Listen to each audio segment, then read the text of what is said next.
दक्ष उपाख्यान के बाद महाराज भरत जी के पावन आख्यान का वर्णन करते हैं।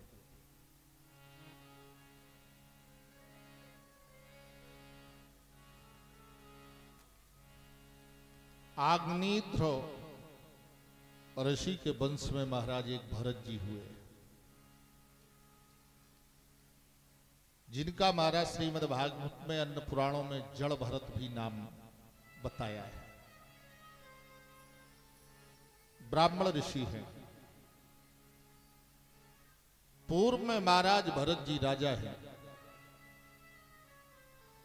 और भरत जी महाराज ने हजारों वर्ष राज का उपभोग करने के बाद इस संसार से सन्यास लेकर के महारानी गंगा के पावन किनारे जाके एक घास फूस की झोपड़ी बनाकर के वहां भगवान का आराधन तपस्या करना प्रारंभ किया। हो ही ना विषय विराज भवन बसत भाचो थुपन। भरत जी ने विचार किया, संसार की वासनाओं से कभी वैराग्य हो नहीं सकता। वैराग्य हो नहीं सकता है, वैराग्य लेना पड़ेगा। संसार से आसक्ति को दूर करने के लिए विरक्ति को धारण करना पड़ेगा। संसार से लगे राग को दूर करने के लिए वैराग्य लेना पड़ेगा। होगा नहीं, और यदि वैराग्य होगा भी तो कब? जिनके राग में हम आसक्तित हैं, जब वही कड़वे वाक्य बोलने लगे, अपमानित करने लगे, तो संभवतः वैराग्य हो जाए। और जब तक अपने लोग कड़वे नहीं बोलेंगे तब तक वर्तमान परिवेश में लोगों को वैराग्य नहीं होता है। शास्त्रों के विधा के अनुसार, नियम के अनुसार नहीं कि चौथे पर नहीं जाए निपकाना, नहीं है। क्योंकि हमारे आपके शास्त्रों में भी बताया है, 4 आश्रम है: ब्रह्मचर्य, गृहस्थ, वानप्रस्थ, सन्यास। तो ना तो वानप्रस्थ कोई ले सकता है और न सन्यास, हजारों में लाखों में कोई है। लेकिन जब वही अपने लोग अपमानित करें तो जरूर सन्यास हो जाएगा, वैराग्य हो जाएगा, विरक्ति हो जाएगी। तो भरत जी महाराज ने हजारों राज का उपभोग किया। राज का उपभोग करने के बाद सन्यास लिया, वैराग्य लिया, वानप्रस्थ अपनाया। जाके गंगा के किनारे घास फूस की झोपड़ी बना करके अष्टांग योग मानसिक पूजा करने लगे। एक मानसिक पूजा की विधा है श्रीमद् भागवत में, आप लोगों को बता दूं, बड़ी सरल है। और उस पूजा में एक नया पैसा खर्च नहीं होता है। ऐसी पूजा को आप लोग अपना लो, बिल्कुल फ्री की है, एक पैसा खर्च नहीं होगा, समय जरूर लगेगा थोड़ा सा। मानसिक पूजा भागवत में भरत जी के चरित्र में बताई है, मानसिक पूजा की विधा। भरत जी महाराज गंगा के किनारे गए, घास फूस की झोपड़ी में मानसिक पूजा करते हैं। स्नान आदि से पवित्र होकर के बैठ गए आसन पर और आंखों को बंद किया और भगवान का स्मरण किया कि भगवान हमारे सामने आ गए। आंखें बंद की, कोई सिंहासन नहीं, कोई मंदिर नहीं, मानसिक पूजा। अब बोले भगवान हमारे सामने आ गए हैं, हम भगवान की सेवा कर रहे हैं, स्नान करा रहे हैं, भोग लगा रहे हैं, आरती उतार रहे हैं, श्रृंगार कर रहे हैं, वस्त्र आभूषण पहना रहे हैं, मन ही मन। बोलो है अच्छी पूजा के नहीं? एक पैसा नहीं लगता इसमें, न मंदिर बनाना है, न पोशाक लेना है, न लड्डू लेना है, एक पैसा नहीं, मन की पूजा है। एक सूत्र है दृष्टांत। एक भक्त ने इस कथा को बड़ी एकाग्रता से सुना और उसने अपनाया इसको। बोले ये तो बड़ी अच्छी पूजा है, मन को भा गई उसके। घर पर आया, बस स्नान आदि करके बैठ जाओ, लड्डू गोपाल जी का ध्यान करो। उसे लड्डू गोपाल जी सबसे अच्छे लगते थे। लड्डू गोपाल जी का ध्यान करें, आंखें बंद करके लड्डू गोपाल जी आ गए, हमने स्नान कराया, हम उनको बढ़िया वस्त्र पहना रहे हैं।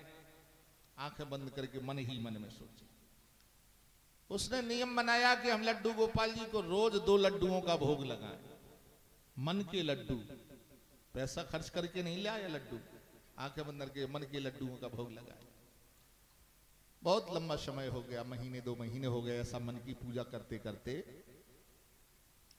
एक दिन क्या हुआ, उसने लड्डू गोपाल जी की मन की पूजा की, महीने 2 महीने बाद रोज करता था उसी क्रम में, तो 2 लड्डुओं का भोग लगाता था।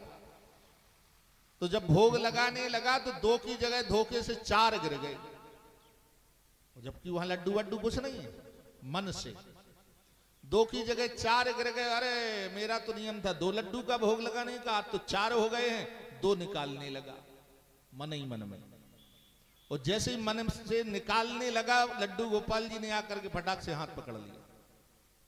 उसने देखा, साष्टांग चढ़ो, प्रभु आप प्रसन्न हो गए। भगवान ने कहा लड्डू गोपाल जी ने, अरे मूर्ख, मैं तेरी भक्ति से प्रसन्न नहीं हुआ। बोले और? बोले हम तेरी कंजूसी देख करके प्रसन्न हो गए। कैसी कंजूसी? अरे बोले मन के लड्डू गोपाल जी, मन के लड्डू, पैसा तो तेरे बाप का खर्च हो नहीं रहा था। अरे मन के 2 लड्डुओं का भोग लगाता था, आज मन ही के 4 लड्डू गिर गए तो लगा देता भोग। तेरा जैसा कंजूस मैंने दुनिया में नहीं देखा कि मनई के लड्डुओं में कंजूसी कर रहा कि 2 की जगह 4 गिरे तो 2 निकालने लगा। कहने का आशय हमारा ये है कि उसकी मानसिक पूजा में वास्तविकता आ गई, सत्यता आ गई। तो ये मानसिक पूजन जो भगवान का है, ये श्री भरत जी महाराज करते हैं। भागवत में झोपड़ी में बैठे मानसिक पूजन कर रहे थे, भगवान की मानसिक पूजा करके निवृत्त हुए हैं। तो सामने भरत जी महाराज ने क्या देखा?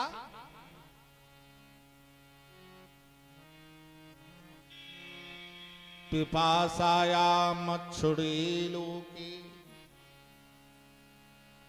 यदा हरणं सादृशे।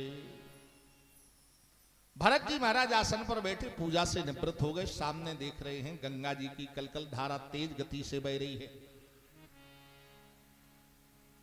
गंगा जी की तीव्र गति से धारा कलकल छलछल करती हुई बह रही है।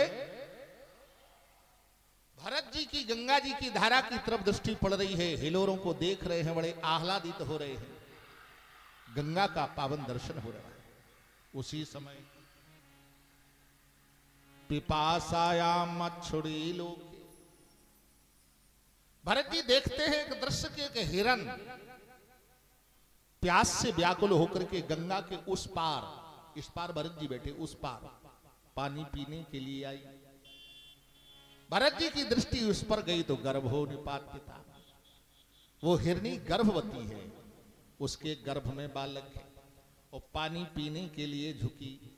उसी समय मृगपतिर्रुनादो लोक भयंकरः, उस हिरणी, गर्भवती हिरणी के पीछे मृगपत मन सिंह, किसी विशाल का सिंह ने गर्जना की। और जब गर्जना की तो हिरणी को लगा कि लगता है किसी सिंह ने मुझे देख लिया है, मुझे देख करके गर्जना कर रहा है, ये हमें खा जाएगा, हमारे प्राणों को ले लेगा, लेकिन मुझे अपने प्राणों की चिंता नहीं है, मुझे तो चिंता हमारे गर्भ में पल रहे शिशु की है। मेरे बालक को भी खा जाएगा, नष्ट कर देगा। उछड़े लोग सिंह की गर्जना को सुनकर के उस हिरणी ने तेजी से पूर्ण शक्ति समन्वित करके छलांग लगाई कि हम गंगा के उस पार पहुंच जाएं, अपने प्राणों की रक्षा के लिए, अपने उस गर्भ में पलते हुए शिशु की रक्षा के लिए।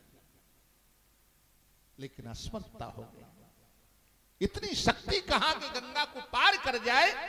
मध्य गंगा में आई, गर्भो निपात्यता, छलांग लगाई, बीच गंगा में आई, उसका गर्भपात हो गया। उसके कुक्षा में बालक जो पल रहा था, हिरणी का जो नवजात शिशु पल रहा था, वो जन्म लेता है और तीव्र गति बहती हुई गंगा के मझधार में बहने लगा। हिरणी उस पार गिरी, प्राणो गत जीवितम, शरीर से प्राण निकल गए। भरत जी महाराज झोपड़ी में बैठे बैठे सारा दृश्य देख रहे। भरत जी से रहा नहीं गया। संत हृदय नवनीत समाना, कहो कवन पर कहे न माना।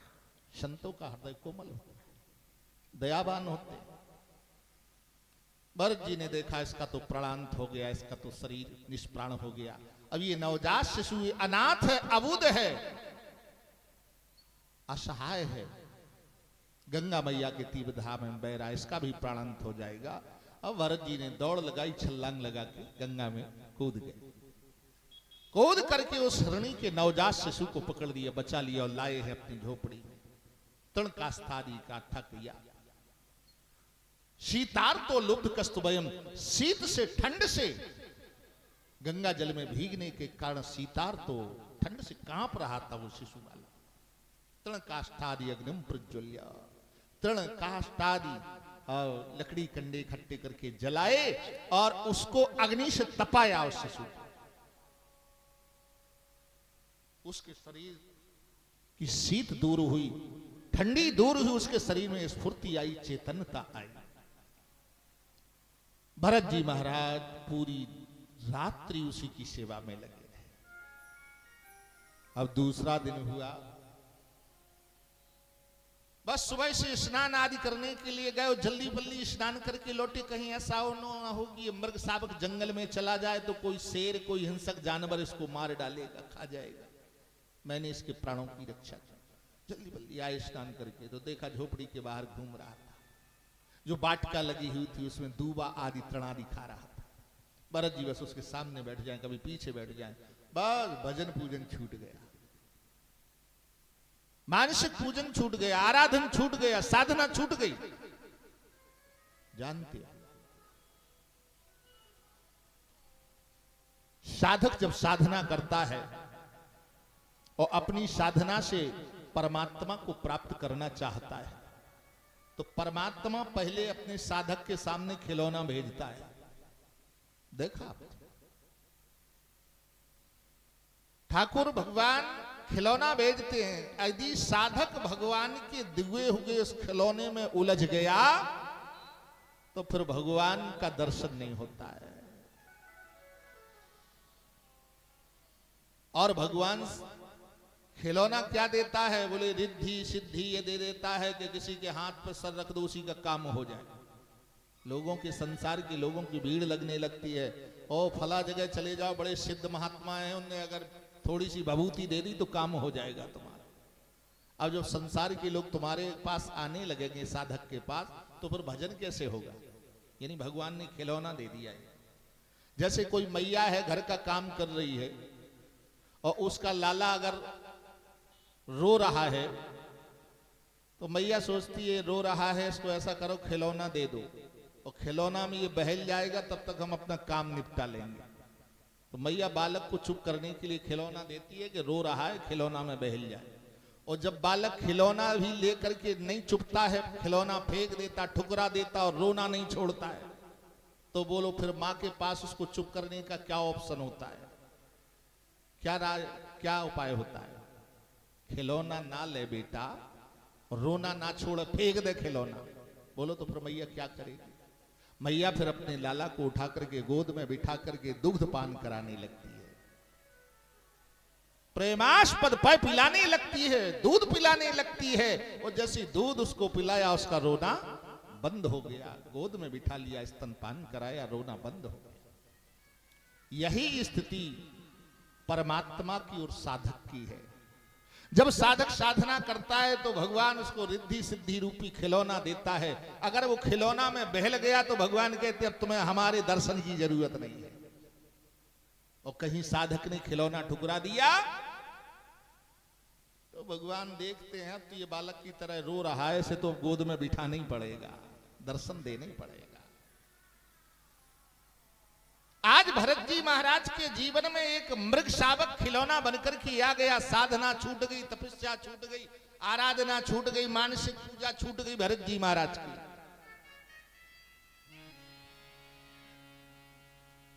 क्या करें? धीरे धीरे शनि शनि वो वर्धित हो रहा है। एक दिन भरत जी के मन में आया ये तो अनर्थ हो गया। जिस ममत्व को, जिस अहम को मैं छोड़ करके आया और उसी अहम में फिर पड़ गया। इस मृग शावक ने तो मेरी साधना में बाधा डाल दी। यही मोह ममता तो मैं अपने घर में पत्नी पुत्र बेटे नाते पोतियों को छोड़ करके आया और यही मोह ममता यहां भी आ गया। छोड़ो हटाओ इसको, छोड़ दिया। आसन पे डट गए, भजन करने लगे।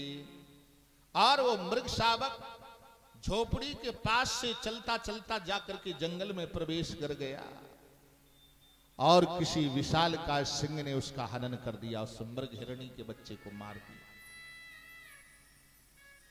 शक्तिया उपासना करने के बाद भरत जी को पुनः याद आई, ओ मृग शावक को देखें, मैंने उसके प्राण बचाए हैं, जीवन दान दिया है, यही कहीं होगा। उसकी खोज में जंगल में प्रवेश किया तो देखते हैं एक जगह उसका शरीर शत विशत पड़ा हुआ है, अस्थि पंजर पड़ा हुआ है, किसी हिंसक जीव ने उसको मार डाला। भरत जी महाराज से उस मृग शावक हिरणी के बेटे का वध समापन सहन नहीं हुआ। भरत जी महाराज उसके दुख में दुखी होकर के आए और गंगा जी में कंठगत खड़े होकर के अपने प्राणों का त्याग कर दिया उसके मोह में। अंत काले सामती सागती, जिस समय भरत जी अपने प्राणों का परित्याग करते हैं उस समय भरत जी उस मृग हिरणी के बालक का चिंतन करते हैं। बालक मर गया हिरणी का, मैंने उसे जीवन दान दिया। और जब शरीर छूटा तो अगला जन्म श्री भरत जी महाराज को हिरण का ही मिला। अंत काले सामती सागती। अब भरत जी महाराज हिरणी के बालक तो बने, जंगल में घूम रहे, जन्म हुआ हिरणी से हिरण है, परंतु तपस्वी होने के कारण श्री भरत जी महाराज को अगले जन्म की बातें सब याद हैं। मोह में पड़ गया तो आज हिरण बनना पड़ा। काल की प्रतीक्षा में है श्री भरत जी। शनि शनि समय की परिधि में काल ने आकर के महाराज हिरण के रूप में महाराज भरत जी को खींच लिया, हिरण शरीर त्याग दिया। अब महाराज ब्राह्मण कुल में महाराज ब्रह्म ऋषि के अग्नि ऋषि के यहां महाराज भरत जी का जन्म होता है। भरत जी से बड़े 10 बेटे हैं महाराज ऋषि प्रवर। भरत जी सबसे छोटे हैं। भरत जी को तपस्वी होने के कारण 2 जन्म की बातें याद हैं। एक राजा थे, दोबारा हिरण बने, तीसरे में ब्राह्मण के बेटे बने। भरत जी ने सोचा ये मानव शरीर मिला है, अब इतनी बड़ी भूल नहीं करेंगे, मोहाशक्ति में फंस जाए। भरत जी के पिताजी पढ़ाएं भरत जी को, लेकिन भरत जी जान समझ करके ना पढ़े ना सीखे। पिताजी का समापन हो गया, भाइयों ने इनको खेत की रखवाली के लिए रख दिया। अब इधर से जो जीव जंतु आए भरत जी सब अपने ही खेत में कर लें। बोले क्यों? बोले ये सब ठाकुर जी का दिए ही तो है सब कुछ, हम अपराधी क्यों बने पशु पक्षियों को भगा करके। आओ पंछी राम के चुनो राम के, हे तो सब तुम भी ठाकुर जी क्यों, हम भी ठाकुर जी की, ये संपत्ति गल्ला धन धान सब भगवान का है, खाओ पियो मस्त रहो। भाइयों ने देखा ये तो किसी काम का नहीं है, 2 लातें लगाई, दुत्कार दिया और घर से निकाल दिया।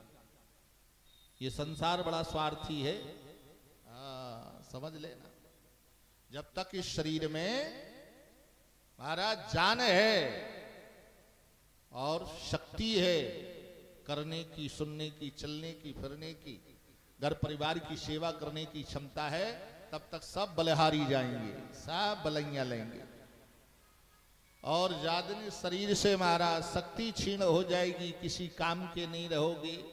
हाँ, किसी काम के नहीं रहोगे।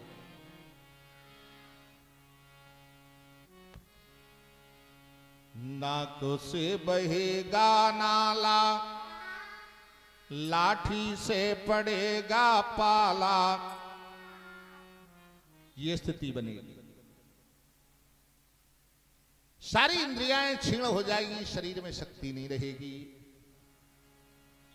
उस समय लाठी से पड़ेगा पाला और आंखों में छाएगा जाला, और पड़े पड़े वस्त्रों में करोगे मलमूत्र त्याग।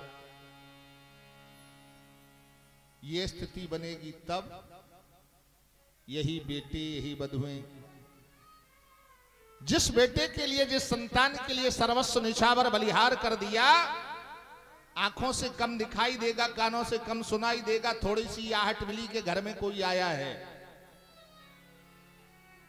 उसी बेटे से पूछो अपने जिसके लिए सर्वस्व दे दिया, बेटा कौन आया है, तो प्रेम की भाषा में नहीं बोलेगा।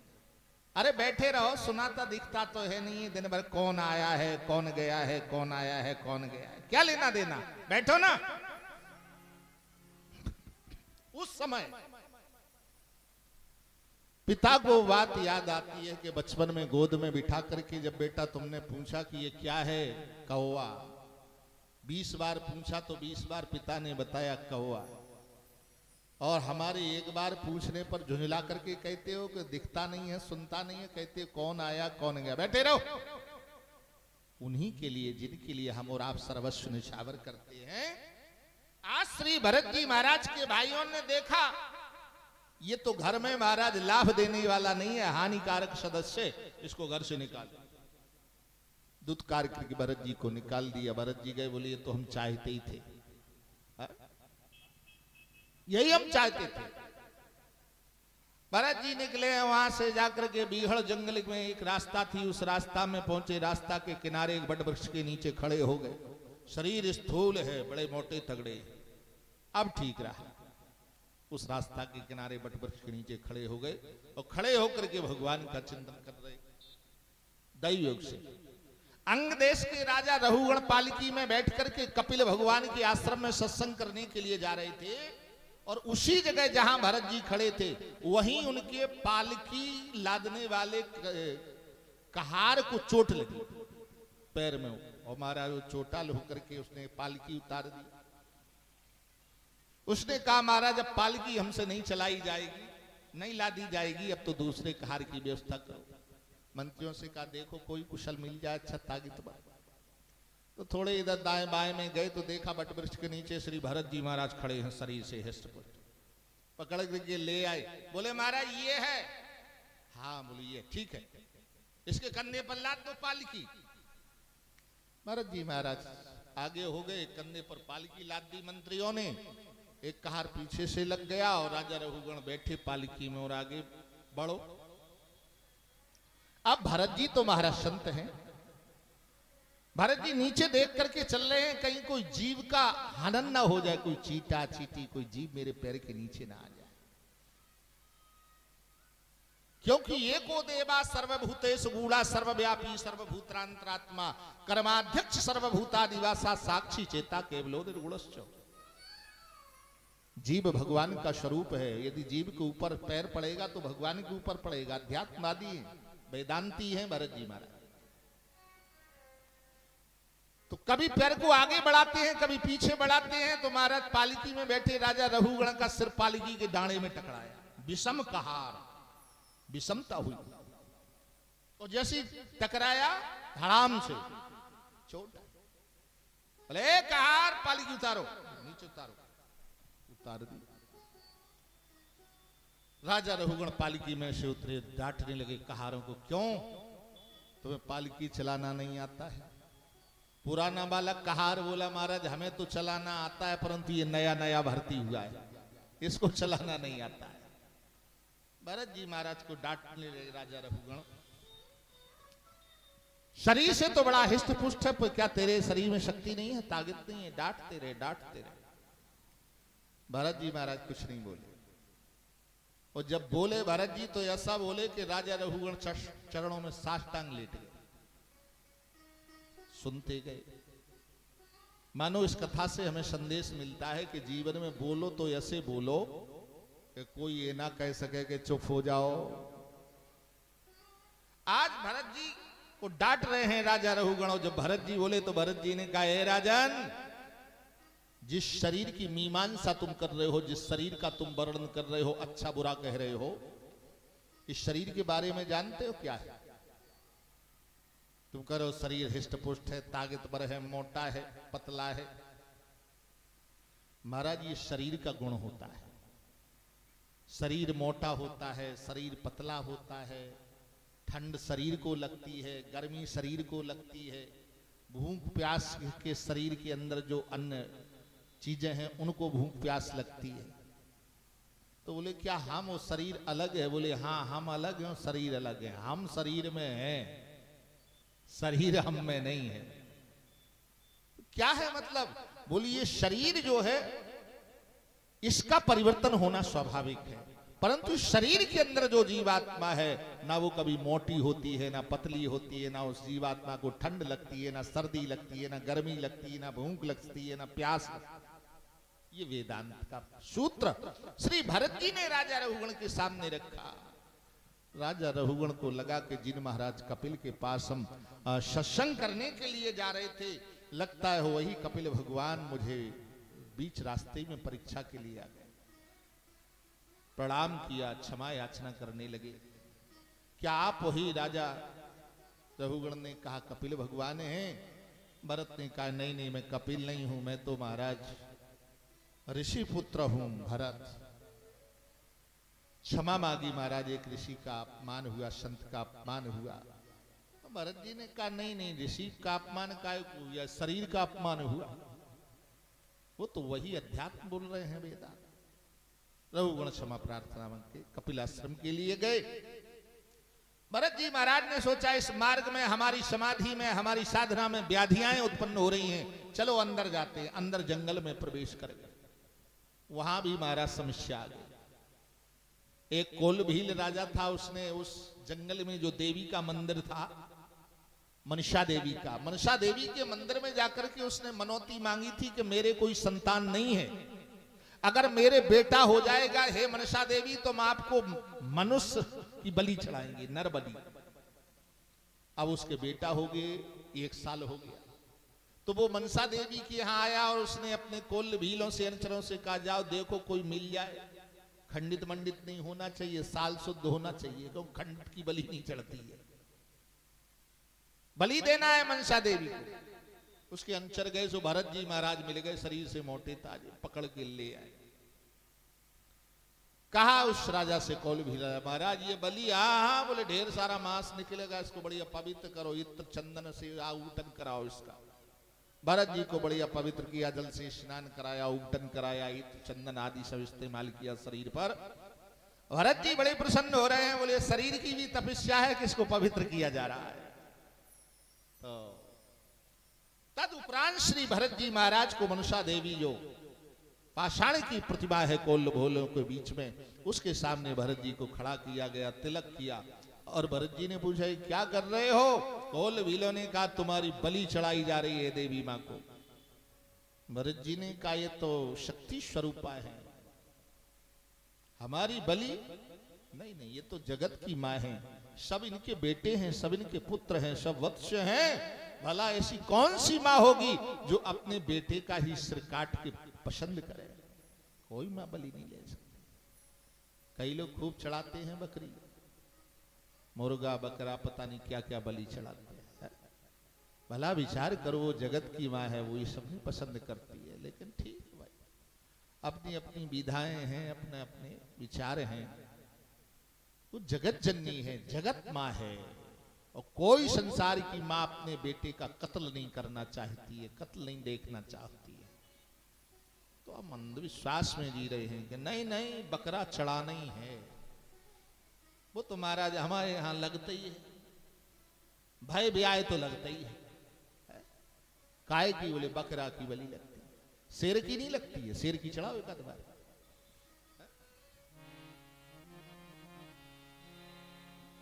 सिंह को ना बलि देते देखा कभी,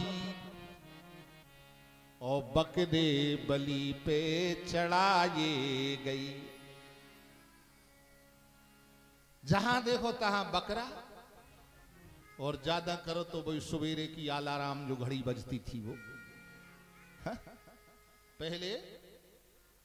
पहले अलार्म घड़ी नहीं हुआ करती थी, लेकिन एक प्रकृति में परमात्मा की बनाई हुई बड़ी सुंदर घड़ी थी कि 4 बजे मुर्गा बोलता था, खेत खलिहान में काम करने वाला किसान जाग जाता था, माताएं बहनी घर का काम करने के लिए जाग जाती थी सुबह 4 बजे।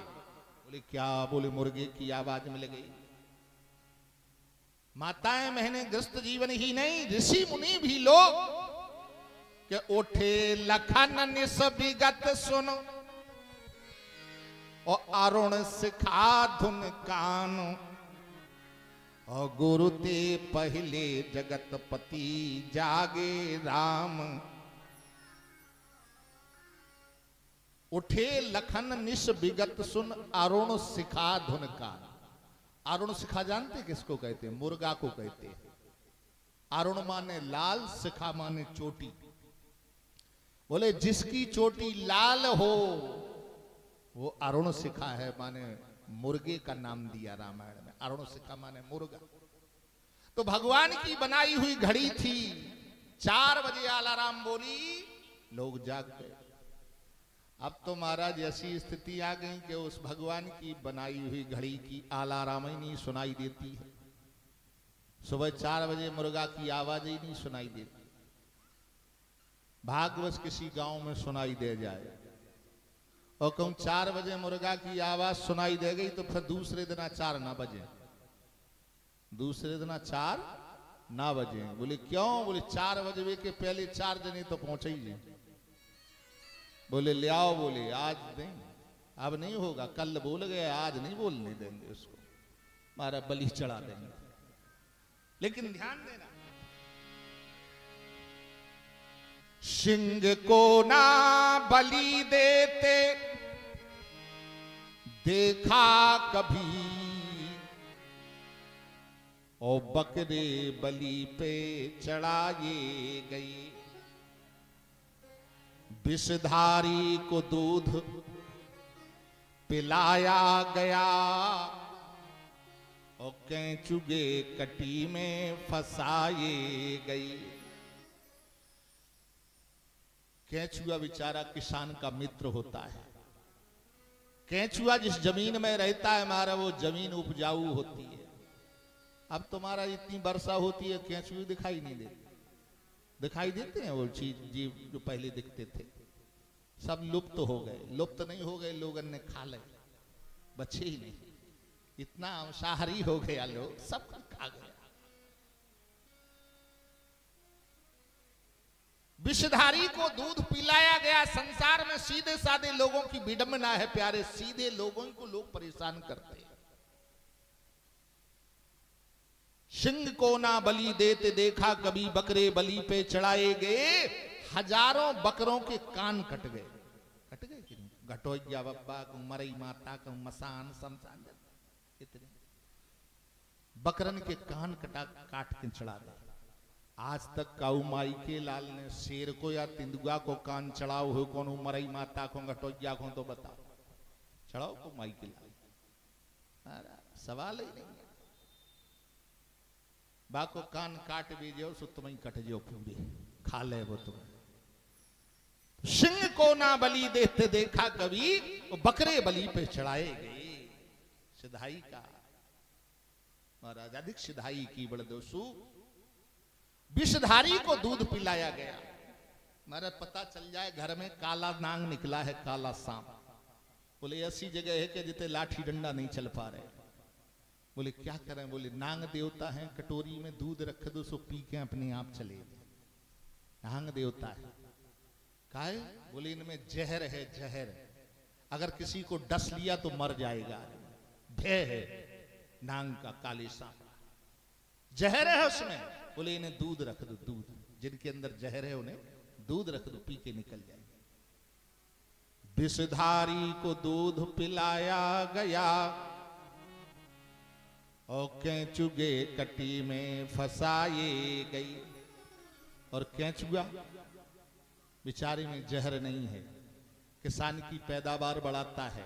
किसान हितैषी है, परम मित्र है। और उस केंचुआ को लोग पता कहां इस्तेमाल करते हैं। अब करते हो या ना करते हो, आज से 20-25 साल पहले मैंने देखा है। बारिश में नदी तालाबों में कई लोग उस केंचुआ का इस्तेमाल करते थे। एक कांटा होता है, कांटा मछली पकड़ने के काम में आता है, उसमें केंचुआ ही लगाते थे। केंचुआ लगाया, उस कांटे को पानी में फेंका और उसके मांस के लोभ में मछली आई, उसने खाया और कांटा फंसा गले में और दिया झटका सो बाहर, जय जय सीताराम। तो केंचुआ है, सर्प जहरीला है, उसको दूध रखते हैं और केंचुओं को कांटी में फंसाते हैं।